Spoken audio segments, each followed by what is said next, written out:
Nimapada BJP रे बढ़ुची अंतकंदल उपमुख्यमंत्री नेतृत्व और कार्यशैली को नहीं तीव्र समालोचना। उपमुख्यमंत्री प्रभाती परिड़ा और पूर्वतन विधायक समीर रंजन दास मध्य मतभेद खोलाखोली सामना को आसी। तेबे पंचायत निर्वाचन पूर्व मिटीपुर आयोजित कार्यकर्ता बैठक में समीर शिविर पक्षर उपमुख्यमंत्री नेतृत्व और कार्यशैली को नहीं तीव्र समालोचना कर पंचायत स्तर में दुर्नीति और पीसी कारबार को नहीं प्रश्न उठाई।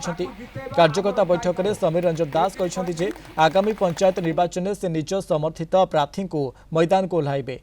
अन्यपटे निमापड़ा 18 नंबर जोन मंडल सभापति देवाशीष आचार्य कहते बीजेपी सर्वदा प्रभाती परिड़ा को भरोसा करती। जदि केही बीजेपी दल में रही विवृत्ति देउछंती से आग बीजेपी भल कार्यकर्ता हुंतु। कथा को आपण माने देखुथिबे गणमाध्यम ताको अवलोकन करथिबे। आमर कथा होची भारतीय जनता पार्टी को सुदृढ़ किपरि भाबे करा जिवो।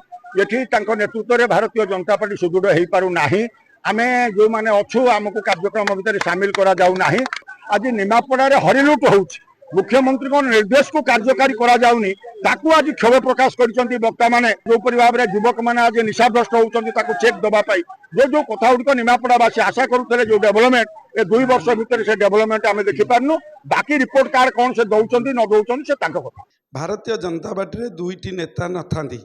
भारतीय जनता पार्टी सबले गोटे पद्मफुल को भरसा करे सी हूँ निमापड़ार प्रभाती अपा एवं निमापड़ार जदि आउ जड़े किए पद्मफुल को आशा करी जदि से विवृत्ति दौरान तो तांको आगे सर्वप्रथमे आमे कहूँ सी आगे गोटे कार्यकर्ता हूँ भल कार्यकर्ता हाँ चेष्टा करूँ तापर आउ कौन कहे से कथा पछरे न भाविले आम मत रखुचु।